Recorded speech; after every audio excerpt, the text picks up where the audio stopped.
Good evening. Welcome to the meeting of Town Council on Monday, May 2nd, 2022. I'm Deputy Mayor Gory Shankard. Mayor Todd sends his regrets, and I will be hosting the meeting tonight. All right, so call to order. We'll begin this meeting of council by acknowledging that we are meeting on Aboriginal land that has been inhabited by Indigenous peoples. In particular, we acknowledge the traditional territory of the Huron-Wendat, Anishinaabe, Haudenosaunee, Anishinaabeg, and the Oneida peoples. Thank you. Can I get an approval of the agenda? Councillor Ostrander, seconded by Councillor Young. The recommendation is that the agenda for the council meeting of Monday, May 2nd be approved and presented. All in favor? Thank you. Next up is any declarations of interest tonight? Seeing none, we'll move forward to no presentations tonight and no delegations.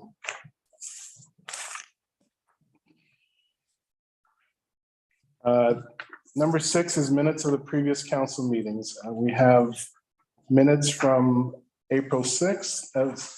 So we'll do April 6th first, joint council meetings between us and Augusta Township. Can I get, I'll just read the recommendation that the joint special council minutes dated April 6, 2022 be accepted as presented. Councillor Burton, seconded by Councillor Jasmine. Thank you. Anything on there? Any corrections? Nothing? All in favor? Great, thank you. The next one was April 19th, just our last meeting. Same thing, council minutes dated April 19th, 2022 be accepted as presented. Can I get a mover? Councillor McConnell, seconded by Councillor Ostrander. Anything there? No, all good. We'll just call the vote. All in favor, good. Everyone's good there. Okay. Is there a Leaf game on tonight? Is that why we're going so far? All right, number 7, communications and petitions. Anything there? No, good. 8 is consent reports. As usual, we have everything listed under consent reports and we consider routine and will be enacted in one motion. Should a member wish an alternative action, we can remove it. So the first one was the information package. And we'll do the recommendation first, that all items listed on the consent reports section of the agenda be accepted as presented. Councillor Jasmine, second by Councillor Burton. Anything in there you want to take out? Bring to the regular meeting? No? Okay. There's also, under that recommendation is the staff report part of that, but there's also a recommendation for the staff report. That's correct. Is that separate? I believe it's part and parcel of the original motion. Okay, so I don't have to read that recommendation? No. Okay. Yes, sir. Sure, I don't get that often. I thought you mentioned that the information package was separate. It's under the consent. Yeah, see how it's listed at 8.1 and 8.2? That's why I said it was separate. Okay, so But it is part of the consent report. being a little late, can I still pull something out of it? Sure. All right. I can't seem to find the thing here, but there was a piece in there on oceans, pollution, oceans. We all have to do our part type of thing. I would like to pull that out of there. Number 4. Lee, do you want to get a copy? Yeah. Nature Canada Ocean Protection Request. Pass that to Gary. Looks like it's number 4. Thank you. That's great.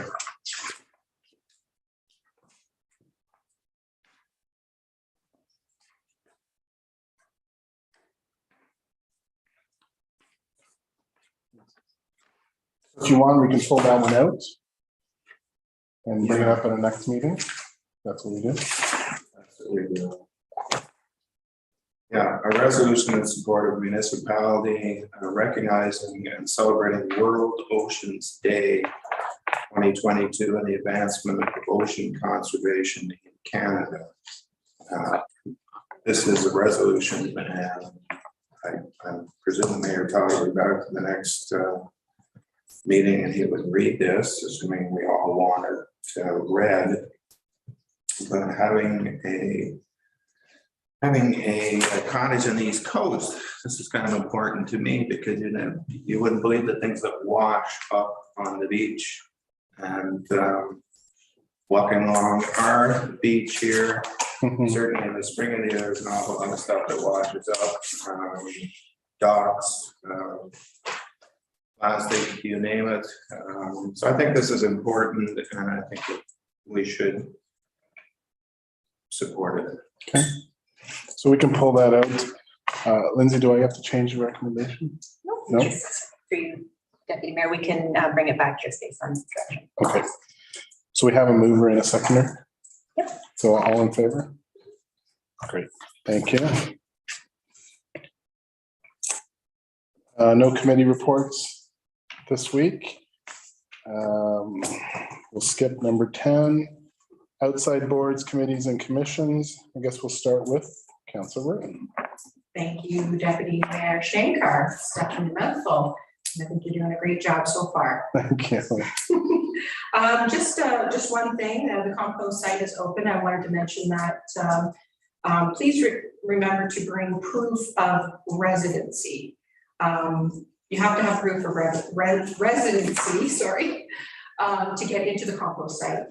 There was a couple of Donville actually residents that popped by the compost site on the weekends, and they were refused, of course, because they are not Prescott residents. So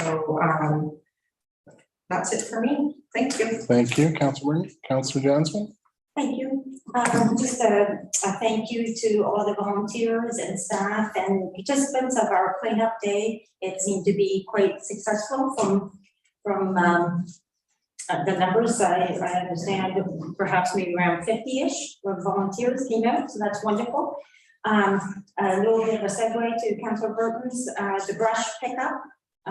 Just walking around town, there was a lot of beds waiting to be picked up, and trees, and the wind over the last 6 months and seemed to, anyway, that was well done. So kudos to the operations staff, and just a shout out again to all the participants and the residents that came out for our official planned open house the one night last Monday at the fire hall. Lots of people and lots of engagement, and so it was really quite nice to see. And that's it for me. Thank you. Thank you, Councilor Jasmine. Councilor McConnell. Thank you very much. You may recall me talking about the week that we had at the library. The last time I was here, there was a lot of activities planned by the library board. The fact that you were there along with me for part of the time. I'm really happy to report that out of that week, we have 4 new volunteer board members for the library and 3 people who are interested in reviving the Friends of the Library. So sometimes from small things, big things happen, and I think that's an excellent example of how boards can affect our staff organizations or our town organizations.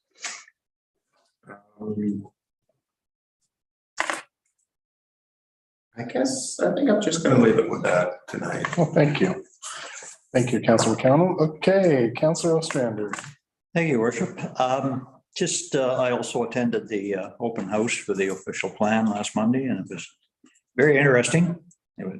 You always walk away from one of those learnings and things, and it was very good. Just to bring back a thing I mentioned at the last meeting about King's Kitchen.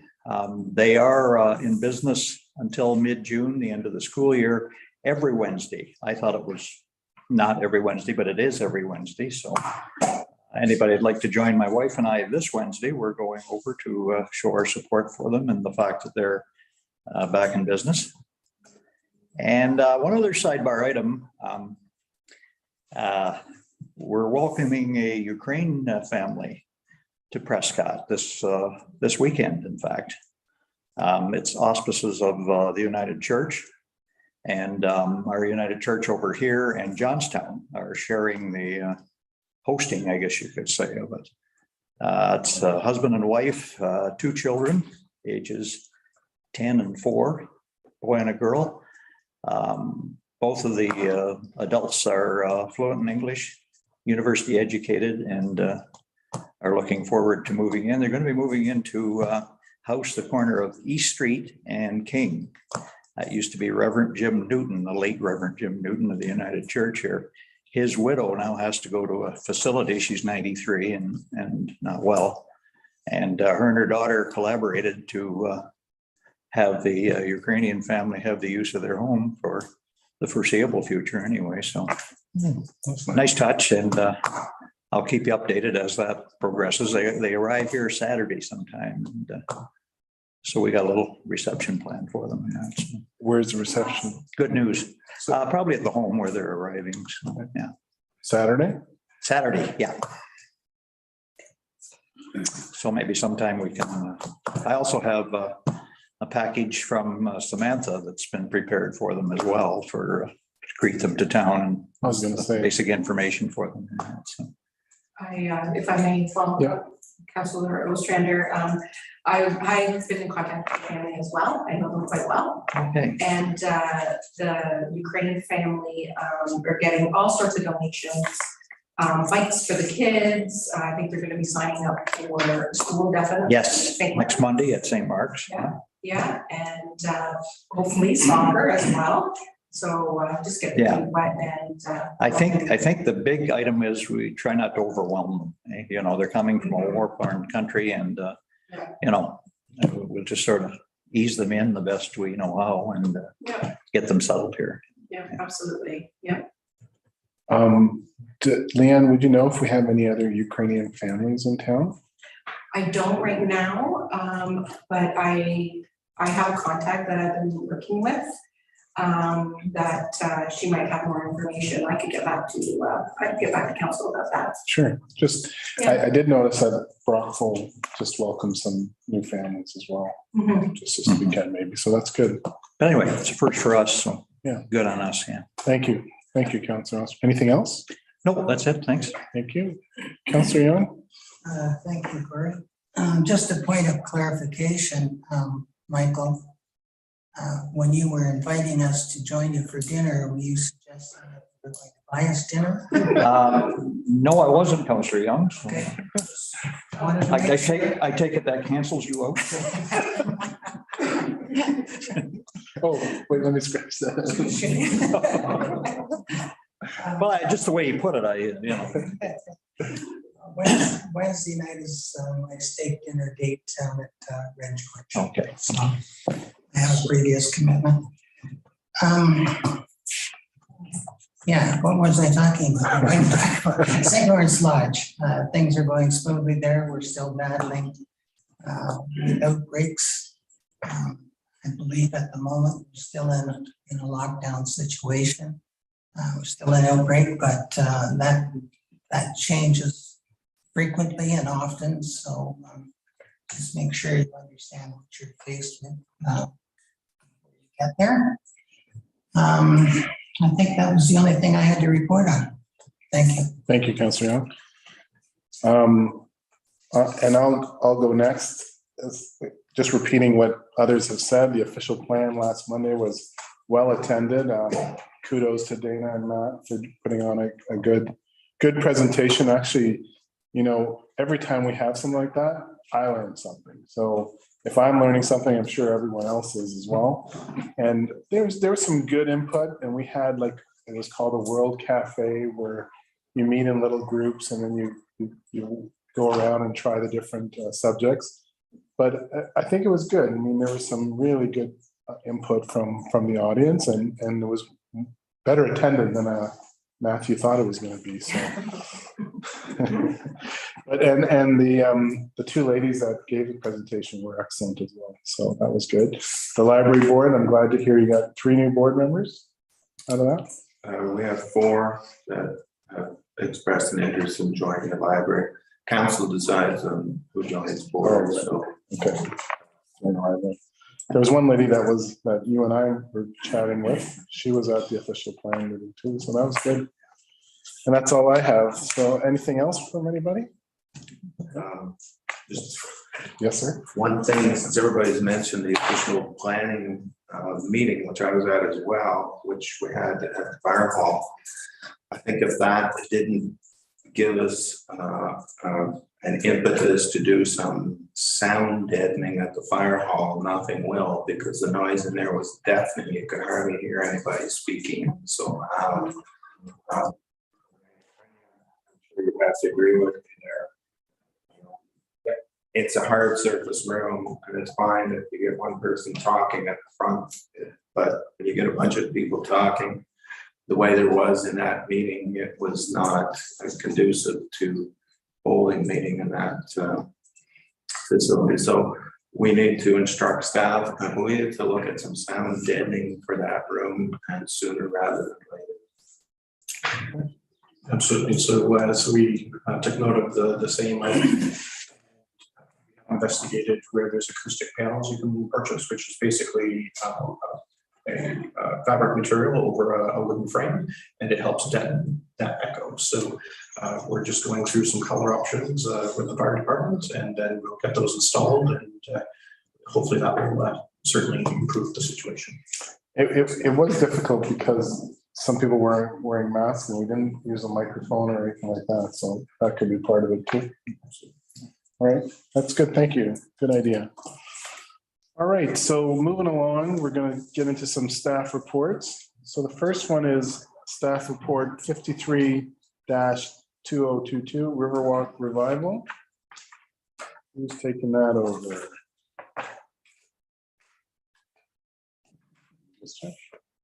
Dana and Matt. Okay. You, Deputy Mayor Shankar, and for you to council. So we have a report that we've brought for you tonight. Matthew and I are going to present it in tandem. I'm going to take you through the first portion, and then I'll pass it over to Matthew to finish up. So this is essentially just for information purposes. We're just bringing a summary of some of the activities that we have planned over the next several months, and that we're actually branding as under the Riverwalk Revival campaign. So a lot of the activities that we're going to be engaging in will have this branding messaging behind it, and it's really a focus on reviving the Riverwalk, coming out of the pandemic, attracting new interest, new visitors and residents to the downtown and some of the adjacent areas of our parks, great waterfront areas, and really try and engage people in enjoying the community and the great offerings that we have. So I'll take you through some of the economic development initiatives, first of which is the Digital Main Street program. So we've submitted an application to that program for the continuation for an additional 2 years, which would provide salary funding for us to carry out the Digital Main Street coordinator and all of the great programming that's been happening under that. So we're still waiting to hear the results of that request, but I have seen some movement on the file this week, so fingers crossed, we're hoping to hear something, hopefully by week's end at the very latest. And then we're also working through a community improvement plan amendment process. So we've got a number of amendments that we're bringing forth for potential consideration, actually going to be coming forth to the May 5th Planning Advisory Committee meeting. So there's a variety of amendments that we've identified just as we've familiarized ourselves with the program and working with it for about 4 years now. There's a number of opportunities I think we've identified for enhancements, maybe some funding increase, even some possibly decreases or realignment in some areas. Looking at adjusting the eligibility so that we can look at applications, entertaining applications for property owners as well as tenants in tandem, eliminating some of the restrictions that prevent multiple applications from being applied for after a certain period of time for properties. So we're just looking at a variety, as well as implementing some more stringent signage and design guidelines for some of those approved improvements that are happening in the downtown, so that we can really try and meet some of those broader program goals and the downtown revitalization priorities. So we're hopeful that that will be approved and we'll be able to move forward with some of those new amendments under the CIP program in coming months. And we're also very busy planning the Prescott pop-ups initiative. We're going to be launching the expression for interest for that for this week. So I do encourage you, when you see that, please promote through your networks, looking for vendors to come forward with expressions of interest over the next couple of weeks. Identifying businesses from retail to outdoor recreation providers, sports equipment, food and beverage operators, really trying to provide something for, a broad range of business opportunities. So these are basically seasonal pop-up shops that will be located along the waterfront, and one of which would be at the base of the lighthouse. And it would operate throughout the summer season and give businesses an opportunity to kind of test the waters. If they have a business idea, to come forth, they've got a space to launch that business, get a sense of whether it's viable or not. And hopefully, if they have a successful season, they would eventually pivot into a brick and mortar location within a downtown core. So that's really the ultimate goal, is that it's a business incubator that hopefully attracts some new businesses to our community on a more permanent basis, and then creates ongoing opportunities for new businesses to test the waters, so to speak, and see if they've got a viable idea. And then we're also, as part of that, looking at making some Rotary Lighthouse improvements. So we're hoping to reopen the lighthouse to public access, so we can once again provide the viewing of the river from the platform, and there's certainly no lack of interest from the public and visitors in wanting to access that space. So we would hope that facility would operate as a pop-up shop, as well as a bit of a visitor center, so people can come in and experience the great views that are offered through that location. And then we're also proceeding with the installation of the downtown parkettes. So these are the patio spaces that we're looking at installing throughout the downtown at the base of Market Square, and as part of the promenade initiative that we're doing this year along Edward Street. And that's basically to create vibrant public spaces, gathering areas where people can come in, spend some time, maybe grab something from one of the local restaurants, enjoy, do some shopping, and just spend some time, immersing themselves in the downtown core. Hopefully stay a little bit longer than they normally would. And that leads me to the promenade initiative, which we are actually looking at launching for 2 weekends. That would be the Canada Day weekend and the Civic One weekend. So this is essentially will involve the closure of Edward Street from King to Water. And we're activating that area as a bit of a pedestrian promenade, so to speak, where the road will be closed to vehicle traffic. We'll bring some nice amenities, the parkettes that we're speaking of, some seating, and then some entertainment, busker staff entertainment, and some local artists, performers, to really activate that space and hopefully draw some attention and interest that will then flow into the rest of the downtown core.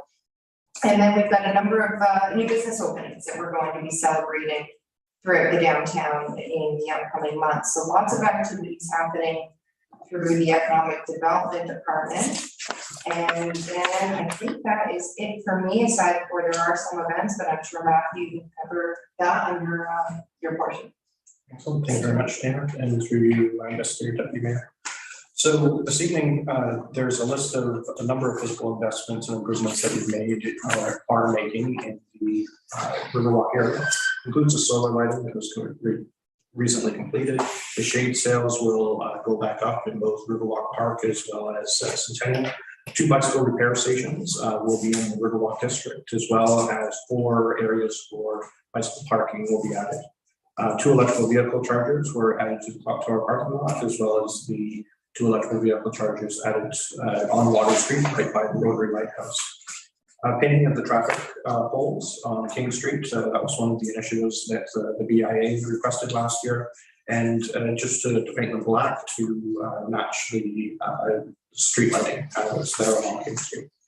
installation of vent seating to close off the clock tower parking lot by Shoppers Drug Mart.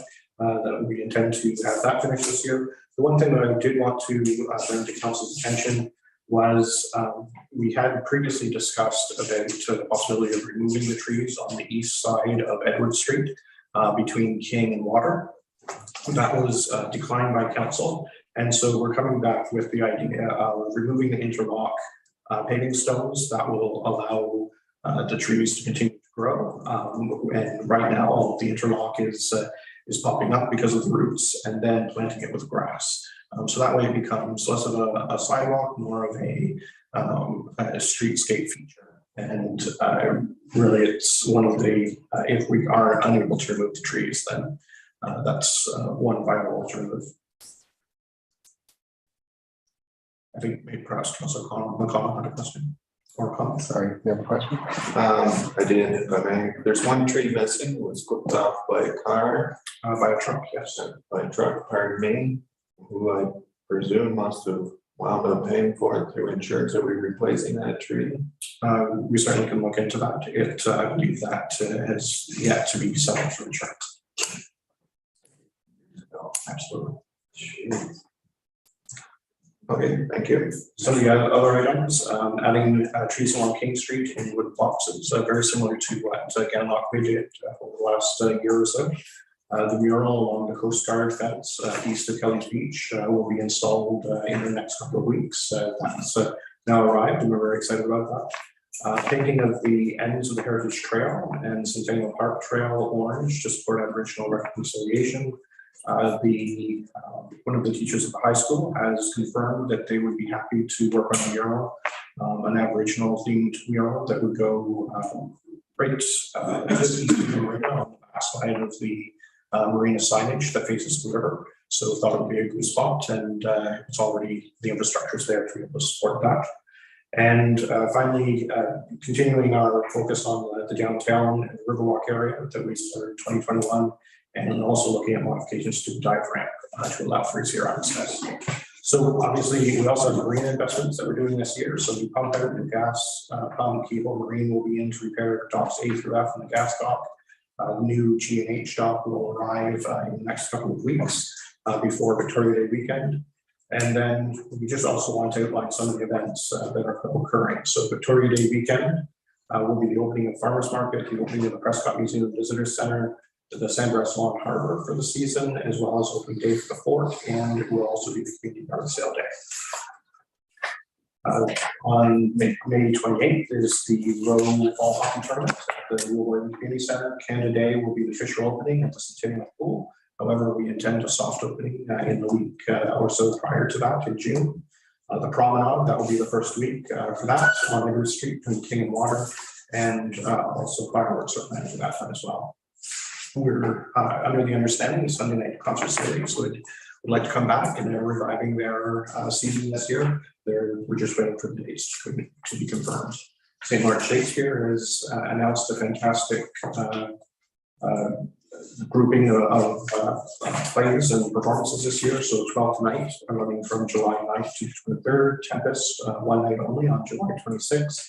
The 39 Steps, which is a personal favorite of mine from John Buchan, who wrote the book from July 30th through August 13th. And then the Red Priest from August 17th to 20th.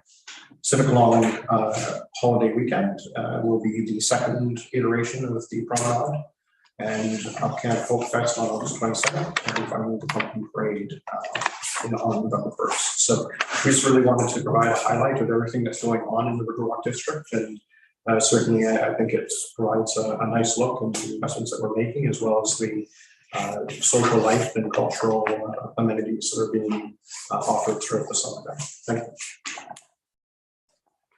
Thank you, Mr. Armstrong. Councillor Young. Thank you, Greg. Matthew, recently a new resident to town made a suggestion to me about the trees that we have to cut down. Obviously, we don't cut trees down just on a whim. There's a reason for it. But he said, he suggests that when we do, we cut them off at the 6-foot level or something, and have somebody come in and carve a figure on it. There are people in the area who do it with chainsaws or whatever. And I thought that was worthwhile. I believe there's a city, I've seen a brochure on it. It might be Oakville or it's up that way somewhere. And they have quite a number of them around town, and which eventually get painted. And, they're very attractive. So we won't miss the big tree quite as much. I don't think those little trees on Edward Street are large enough, but perhaps they are if we do have to cut them down. So anyway, I pass that on now. Nathan has heard it, you've heard it. If there's an opportunity down the road, I hope we will consider it. Absolutely. I think it's a fantastic idea. Something certainly worth following. Thank you, Councillor Young. Councillor Burton. Thank you. Matthew, do we have a time frame on the removal of the stumps that are on King Street? The stumps should be removed in the next couple weeks. The intent was that they would be removed right after the trees were taken down, but I think we were kind of a little bit later in the season and they just didn't get to them before it snowed, so they will be taken down soon. Sorry, did I notice that they've been painted Yeah, that's right. as a cautionary? Yeah, exactly, on King Street. I didn't notice that. Sorry, I have one more question. Yes. Sorry. Please. Do we have a contact for the Sunday night concert group? Do we have contact information? Yeah. You send that to me if you don't mind, please. Sure. Thank you. See if I can help it. Thank you. Councillor Johnson. Couple of things.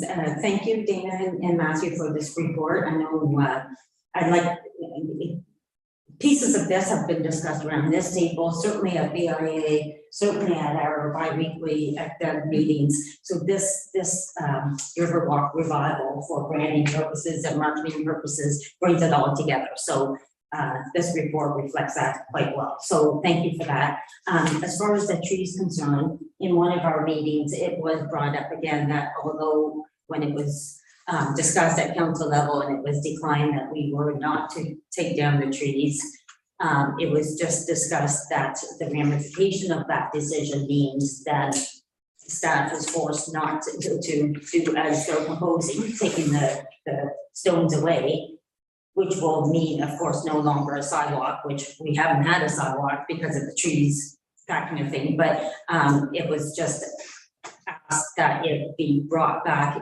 to the council table, possibly for a reconsideration of that, because the opposite side of that Edward Street going down by O'Heafe's is so thin, that sidewalk, that's really could be argued that certainly isn't accessible and it's not even a normal size sidewalk.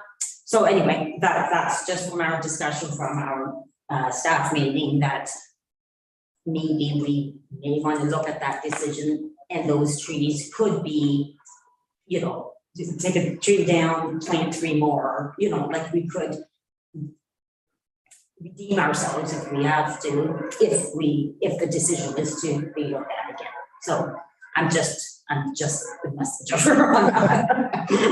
Thank you, Councillor Jasmine. Anyone else? I just had, Councillor Connor. I'm curious when we're putting the sunshades that were up briefly last fall to test them up permanently for the summer. We're gonna have those up for the 21st of May weekend or on into June? No, absolutely. The intention is to have them up in the next couple of weeks. Okay, so If I may, I have just a couple of quick suggestions or emphasis. The Prescott pop-ups, that's what we're calling them? Yes, Prescott pop-ups. Have we bought those? Not as of yet.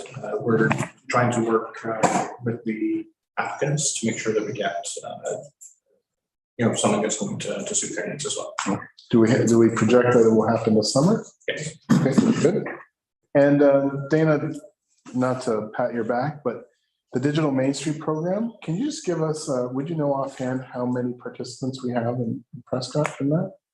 for actual Prescott businesses. So for our businesses, we've had just over 70 that were targeted, and I believe that we're just shy of 50 actual participating businesses that have been engaged in some shape or form of the program, whether they've received digital transformation grant funding or have engaged in the Future Proof or the Shop Here program. Yeah. It's been a really well-balanced mix of businesses. It's been very successful. Great. Thank you, Dana. And so for Matthew, the trees that we're going to put on King Street and wooden planter boxes, do those come out in the winter? They're built on a block or a pallet, and so that way you can get right underneath them, move them to an appropriate spot, and then it makes it a lot easier for doing snow removal.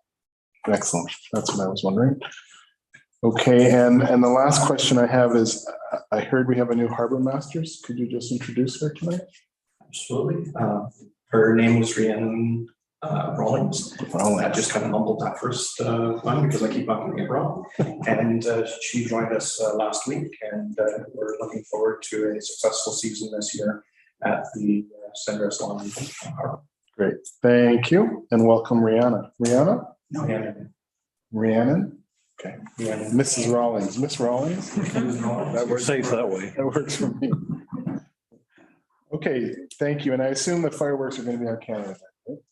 Okay, that's all I got there. So that was just for information, so we don't need to take a vote or anything. The only thing we'd like just a little bit of guidance on is there an intention to bring back the east sidewalk on Edward from King to Water for further discussion, or are you comfortable with the plan where we remove the interlock and put down grass?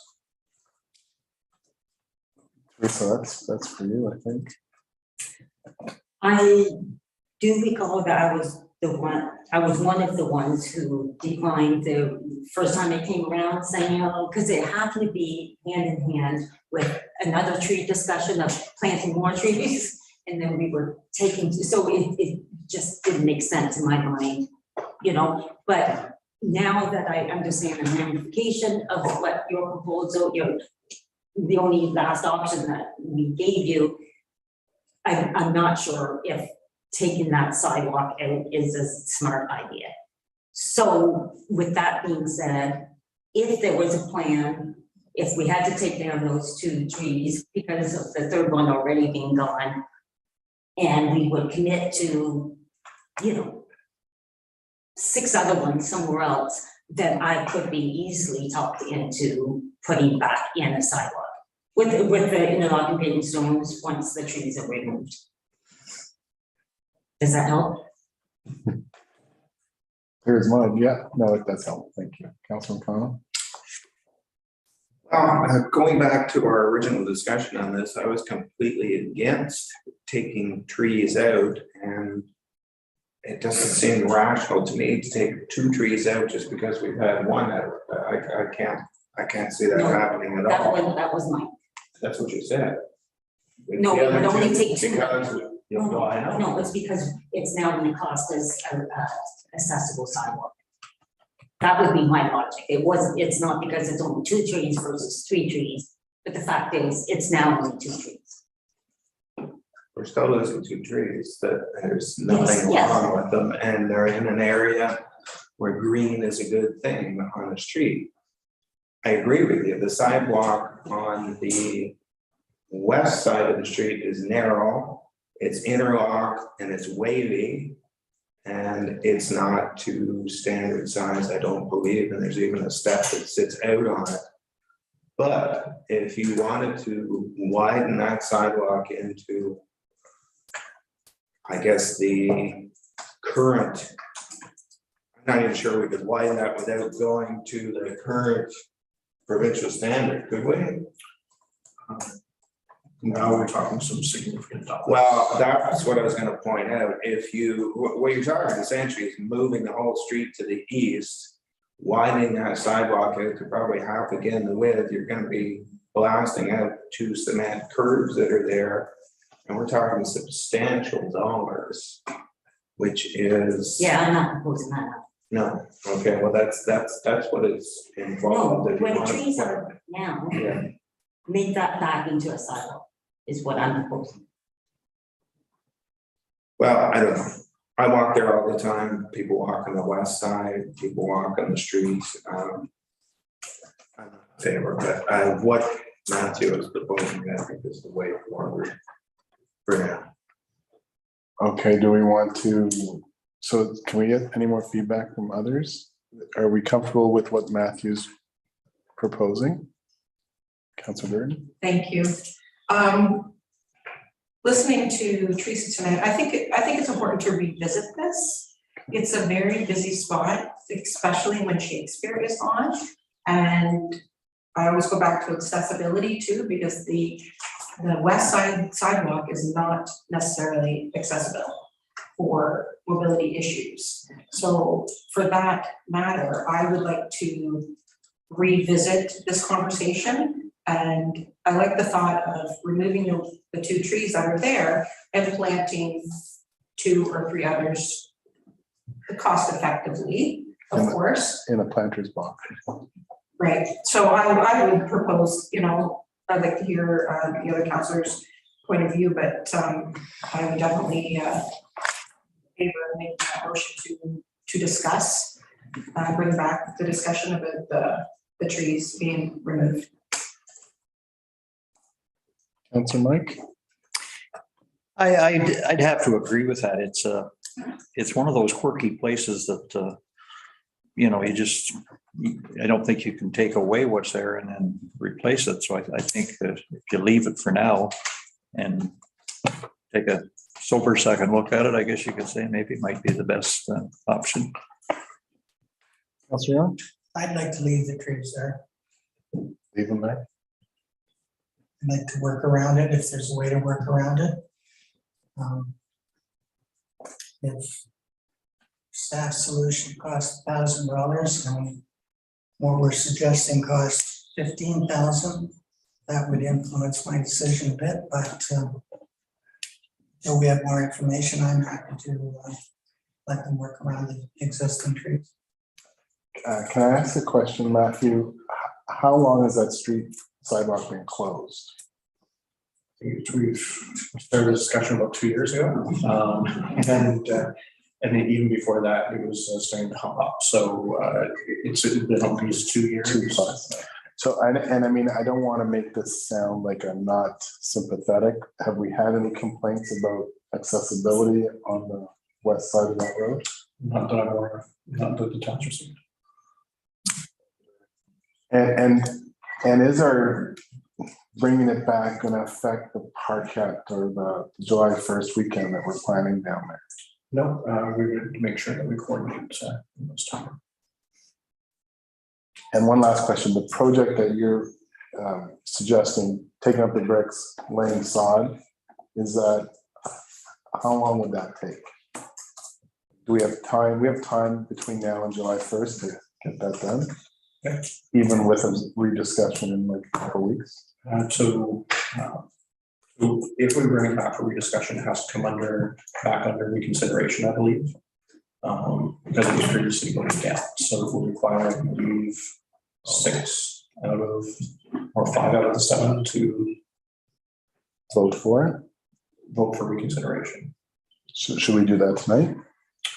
We can bring it back and then it can be voted at Okay. a future meeting in terms of reconsideration. And then we have full council too. Okay, so if everyone's good with that, we'll bring it back. We still have time for the project that we're doing, and then we can get a good long look at it. I'm thinking there must be trees that their roots grow down instead of pushing up paving stones. Is that? It's, I think in this particular case, it's what's underneath is forcing it to come up, as well as the fact that it's got paving stones around it, as opposed to normally we have concrete sidewalks. And so it's just because it doesn't have that structure above, that it's allowing it to pop up and go from there. So to not be appropriate trees for the spot, not be appropriate treatment on top of them. And so that's why we end up with. replacing it with appropriate trees would be another option, right? An option, but never going to be able to make it accessible because of the width if we have a tree in there.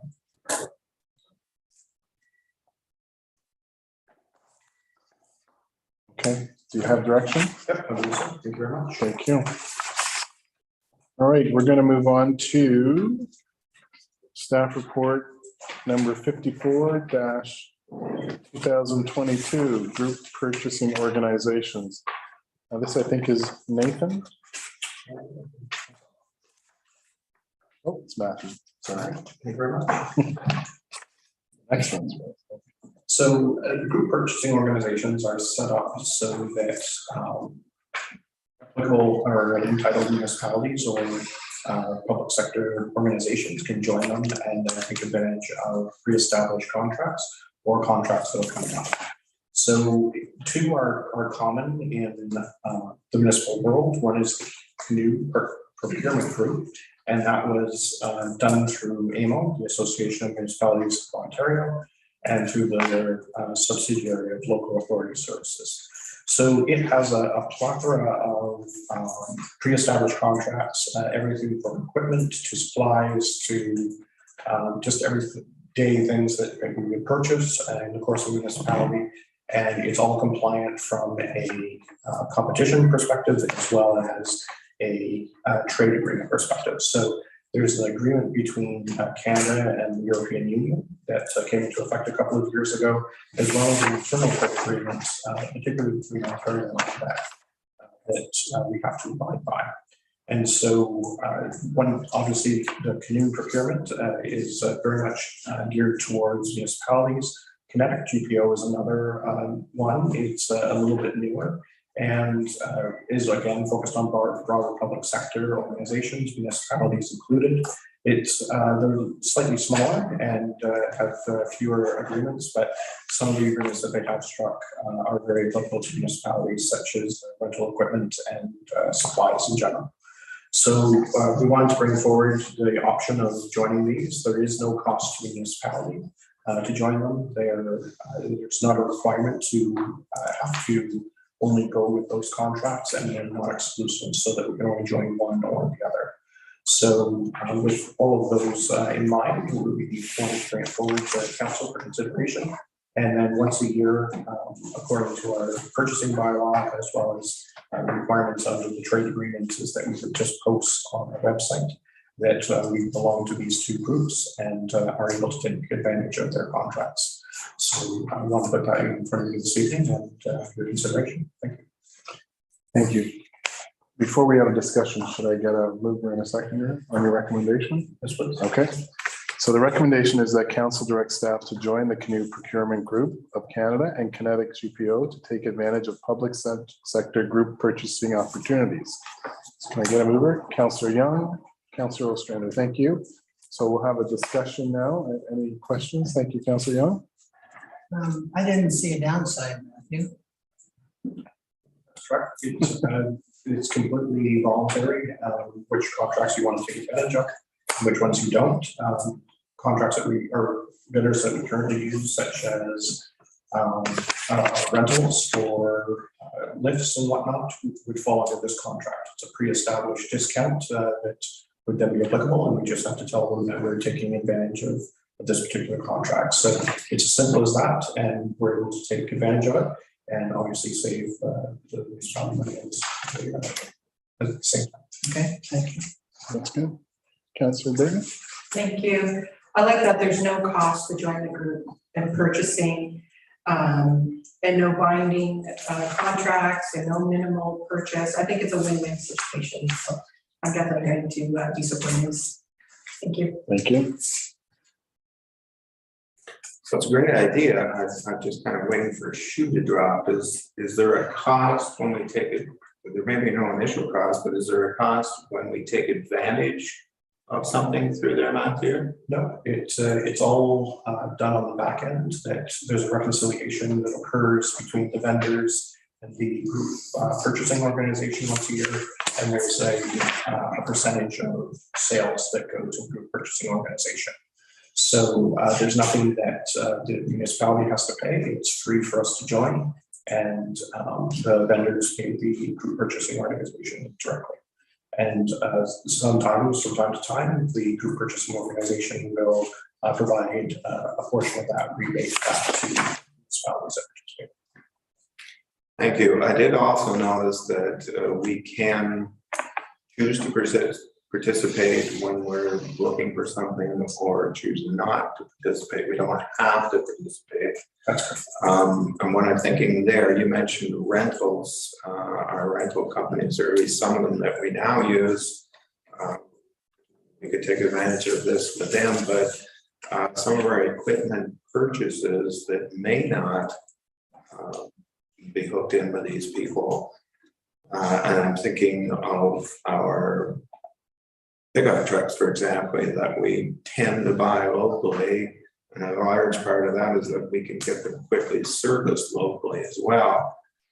Is that something that we would have to put through this, or we could choose not to? Because what I'm thinking is if it went through this and all of a sudden we got somebody in Toronto that has a lower bid on a truck by a couple $100 than local, are we compelled to take the bid from Toronto?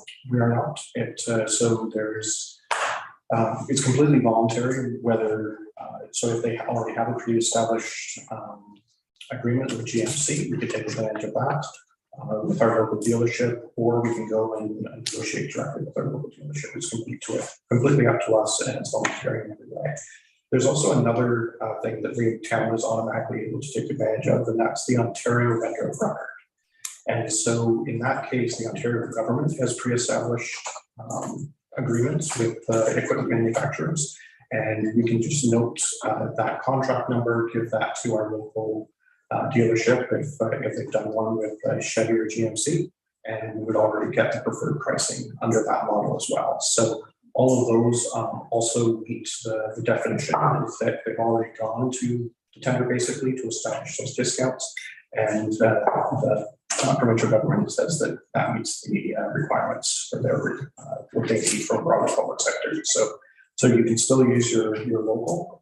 You can decide to go negotiate yourself, issue a tender, or take advantage of one of these contracts that are pre-established. Thank you, Matthew. Well, it sounds like I can quit listening because no shoe is going to drop. So it sounds like it's an excellent idea to me, and I would be in favor of it. Oh, Councilor Stringer, yes. Yeah, pre-COVID, I had attended at least two Eastern Ontario municipal conferences. And this canoe procurement group they had a display, actually, not a display so much as a information table. And I recall operations and CAOs meeting with them to, further discuss their needs versus what this group could get for them. So they've been around a while, and they certainly, I think their reputation speaks for themselves. Good, thank you, Councilor Stringer. I think you got me at no cost, so that was good. The only question I had was, are there any other municipalities in our area that are with them? Absolutely. The city of Rockville in particular is with Canoe, and very nicely pointed us in that direction, as well as the fire chief. I believe they gave a great presentation to the fire chief's group in Leeds and Greville, and so it's becoming more and more common, and we felt it was a great opportunity to jump on board at this point. Very good. Thank you. Any other questions? We'll call the vote. All in favor? Thank you. Sounds like another way of saving our taxpayers money. That's good. All right, we're going to go to the next staff report. Staff report number 55-2022. A projects update, which is great. This is Nathan's going to take this one over. Thank you. Deputy Mayor. So again, it's an update on some of the minor and major projects that are happening throughout the town. And again, in a couple different categories. We'll go through all of them, but I'll kind of hit the highlights. So the completed ones are Dill Street Phase 1, electric vehicle chargers at 4 locations, the solar lights that Matthew touched on, the shade sails. They are planned to be put up this week or early next. A loader for the plow for the loader, and then we need some miscellaneous barricades and safety supplies for the group. Another one that's not on there is the renovations that happened at the museum. That was a task last year. In the planning stages, we have the recreation complex outdoor activities, and we've talked a little bit about that in previous meetings. And we have a survey has gone out to get some feedback from local community groups and also the public in general to understand what they would like to see in the outdoor sports fields. The water tower replacement, the funding has been announced as approved from the federal provincial government, so we're working on the requirements and engineering preparation for tender. The Edward Street Bridge work, the detailed design for the upgrades that we're doing is ongoing and have a repeat in the fall. And then onto some of the stuff that's more exciting we're seeing happen, the recreational complex. So I'll kind of go through the top 5 here. So the rec complex, I think last week people have seen it kind of start to come out of the ground, which is exciting. We've got the structural steel in the lobby and the canteen area has been installed and it's up. And then there's some block walls being installed. And then the larger, we'll call it superstructure, for the arena part, that will come at the end of May, and then it'll be installed basically as it arrives. So that project is about at 15% completion right now, and everything is on track as far as the schedule goes, and the costs have been on track as well. So everything's going good so far. The Dill Street East Reconstruction Phase 2 has started. The contractor's on site now. They'll go from Van Conant to East Street, and then Edward Street to East Street. So it won't be a continuous project. It'll go from from one street to another, and then on to the other side and down, and follows the flow of the water. So the docks at the marina for G and H, they will arrive just in the nick of time. The contractors, like everybody, kind of waiting for materials to come in, but they have come in and they're starting to assemble the next 3 weeks. We'll see those people long weekend, and again, we'll have some added sea-doo docks and an easy kayak dock as well. The water treatment plant, so that was along the riverside. So looking at that concrete retaining wall, and we are still kind of working with a company to try and retain a marine company that can work with us there. And then the other one is the other big one is the completion of the second floor renovations, and we do have drawings completed. We're just arranging for the trades and the labor and the materials plan. Another big one kind of down at the bottom of that page is the road resurfacing, and that's we did gather the feedback from council in January, and then also had a bit of a closer look at some of the streets, and we'll come back to council in May, the next council meeting, May 16th, with a revised list of what we suggest to delete and add, and I think you'll be happy with what we've come up with there. And then I'll skip down to the other ones, the research and sourcing. Most of that has to do with different ways to repair the roads, either with routing and sealing. We'd like to do that later this year, and then also asphalt hot box. Or Matthew's been asking around in some of the different municipalities as it's not a piece of equipment that we continuously use. So why don't we partner with other municipalities as we only use it a couple weeks a year, maybe 4 weeks a year, and then other municipalities we continue to use it on the other ones. This is sidewalk work. That is pretty much the bulk of the report, and that's it. Thank you. Great report. Does anyone have any questions for Richard? Councilor Young? Thank you. Nathan, could you go a bit further with the water tower, please, in terms of what we can expect? I'm guessing we won't do construction this year. Correct. So the plan is to set the requirements that will be done in conjunction with our engineers. We're hoping to get an RFP out relatively shortly. And once we determine the requirements, we bring that back to council for issuing the RFP. And then it will be for the design and build of the tower. So we expect that the design will occur kind of in the second half of this year by whoever is going to construct it. And then they will have to order their materials. Then construction will start early next year when the ground reduces its frost, and they'll get going on that. Okay. All of a sudden, since it's story in the paper about funding, people are expecting see the implosion of the old tower and the construction of the new one. Overnight. Anytime. So I would expect we would start construction in 2023, hopefully finish it in 23 or in early in 24. And then the old one would have to come down after the new one is fully activated. So probably sometime in 24. That was the answer I was given, but I thought I'd better make sure. Thank you. Further to that, Matthew, would the construction begin once the rink is finished? It will likely be pretty close to that ending process. There's quite a bit of work that they need to do in terms of foundation and then building it up from there. So, but we're making sure that all of the connections that need to be made in terms of water and electricity is already taken care of before there's any paving of the parking lot or anything like that. Okay, good, thank you. Any other questions to Nathan? Yes, Councilor. Thank you. Nathan, what a great report. These kind of reports are important to be brought back to council. It just keeps us all in check to see what's going on and how Prescott is moving forward in leaps and bounds. We have a lot going on here and we have accomplished a lot.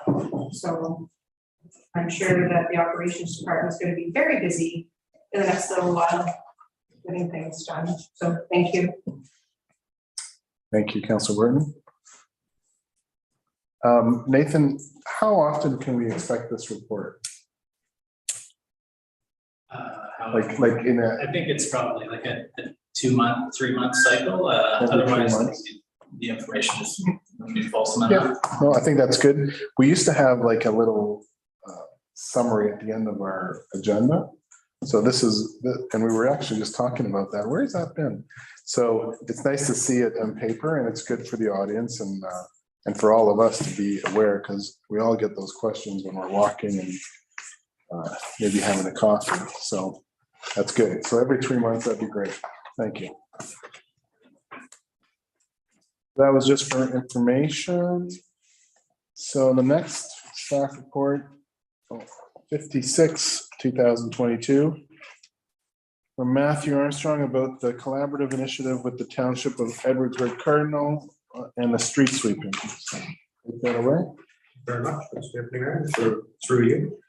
So the Township of Edwardsburg Cardinal reached out to the Town of Prescott several weeks ago and asked about the possibility of us working with them on street sweeping. And so given the success we've had with Augusta Township and the benefit to the taxpayer, we also looked at it from the view of does it fit within our strategic plan? One of the guiding principles was that we would collaborate and partner with our neighboring municipalities. Service delivery review also recommended the exact same to work with our neighboring municipalities to do that type of work. So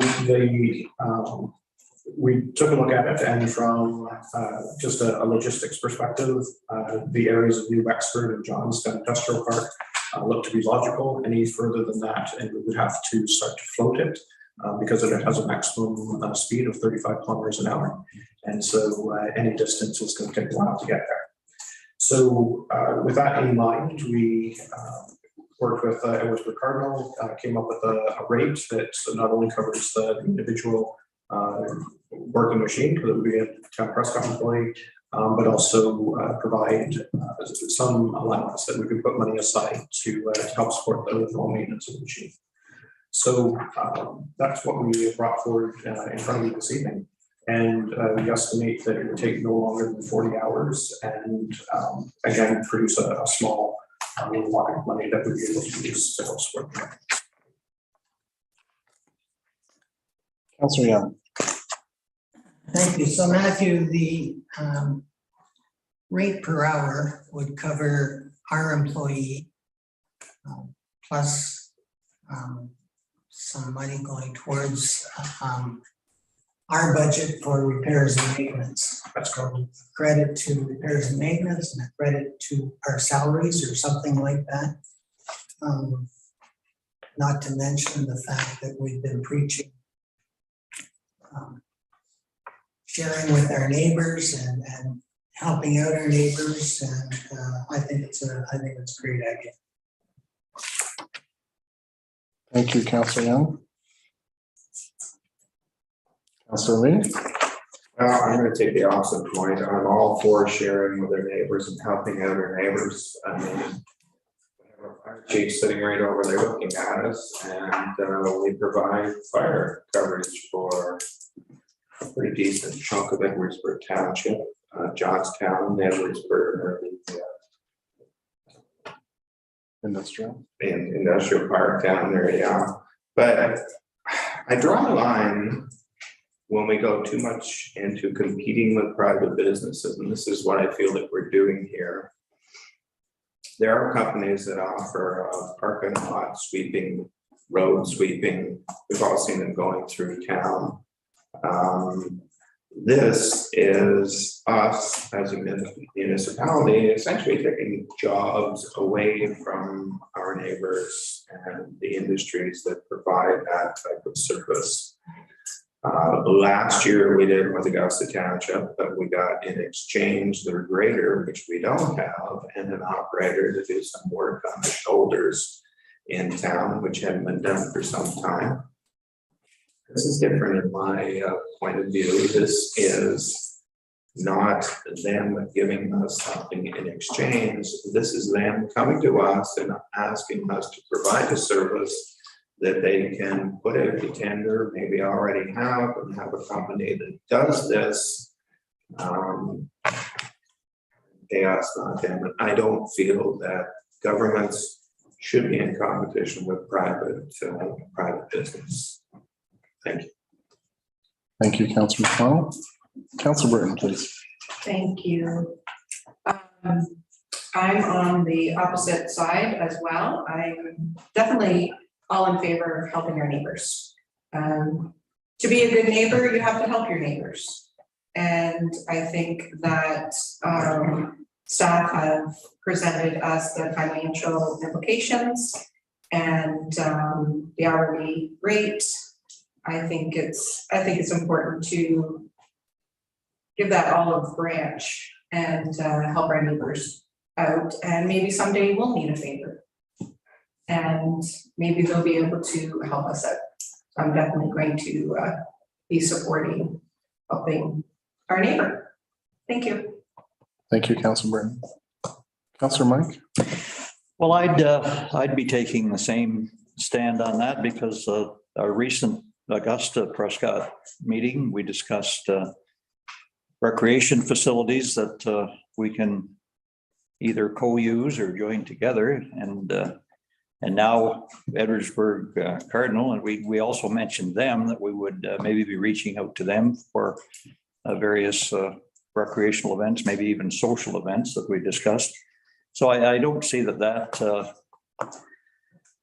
this is a whole lot different. They're reaching out to us, and as Matthew presented, it sounds like a reasonable agreement that we can meet, and it's not going to shortness of staff or anything or equipment for the sounds of it. So if it's reasonable for us and it's reasonable for them, well then I say we sit down and talk about it a little further, really. Thank you. Thank you, Councillor Ostrander. Sorry, Teresa, was your hand up earlier? No? No. No? Okay. So if I may, a couple of points that were made. We had a service delivery review done. We paid a lot of money for that. We got a lot of advice, and one of the things that they recommended was working collaboratively with our neighbors. I know that we're having much success to the west of us, and we'd like to have such success maybe to the east. And I really think it's important that we do provide that olive branch, and we're not doing it for free. You know, it's $3,000 that we're gonna, put in our reserves for repairs and maintenance. I did talk to an operations gentleman last week and asked him what the status of our sweeper was like, and he wouldn't promise me that everything would be fine, but he said it's working well, and we're done with it. We don't have a use for it anymore. We've finished our work in town, so it's just gonna sit there. So I'm in favor of this report. I know it's just for recommendation. Do we need to re-vote on this? Not unless you would disagree with the path forward. But if we have some disagreement though. If it was foreseeable that somebody wanted to put forward a motion to, for us not to proceed with it, then that motion could be voted on. Okay. So, Lee? Well, I'm not gonna put forward that motion because quite obviously it wouldn't pass. It'd be a total waste of time, but I would like to take issue with a couple of things that you mentioned, that you were speaking to somebody in the works department about the machine and it was in good operating condition. I came upon the machine down at the riverfront after it dropped several hundred feet of hydraulic fluid all over the asphalt, where it's waiting for the guy to come fix it. Indicated that it had more hours on it than our old machine, with the amount of use that it has been given. Mm-hmm. I noticed when I was out walking yesterday that they had swept off some of the sidewalks, and where they swept off the sidewalks, the streets now had dirt on them, so they're not finished with it. And if you take a look at the trees, which are starting to become loaded with buds, those buds are going to be all over the street within a very short period of time. And the 40 hours is, well, 40 hours is better than a week. And that's one of our men out of town doing something that I'm sure we could have him doing in town instead of that. But again, those are just things that I wanted to point out that you mentioned that you probably weren't aware of and that you should be. But given the comments of other councillors, I have no intention of making that motion. I will vote against it, but I'm not going to. Okay. So in light that there's no new motion, there's no vote, right? It's already been approved. It was for information and there's another direction. Okay, thank you. Thank you, Councilor Connell. All right, that's the end of our staff reports. 13 is resolutions. Are there any resolutions tonight? No. Bylaws? No bylaws, good. Any new business tonight? Nobody? And no notices of motion. Would you like me to do the mayor's proclamation? You would, okay.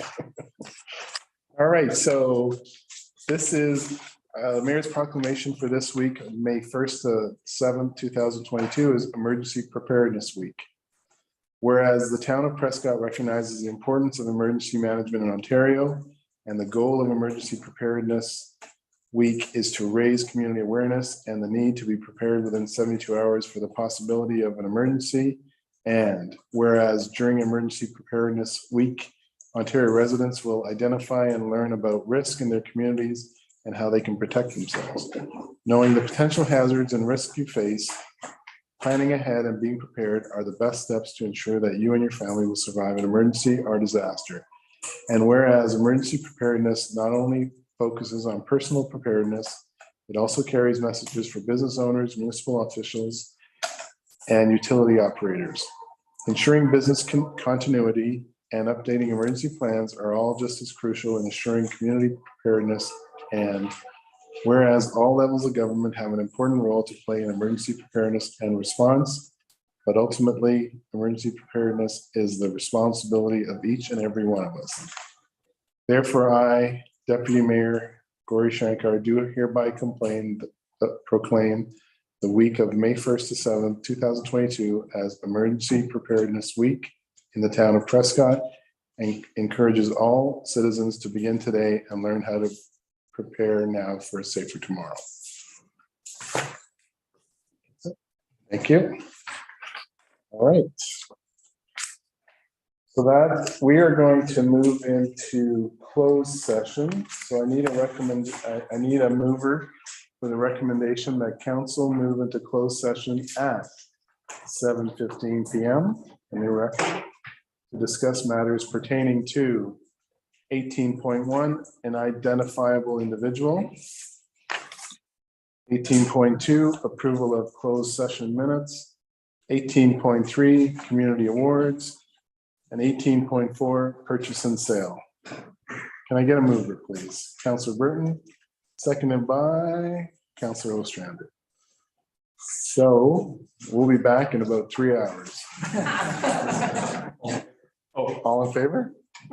All right, we'll be back shortly.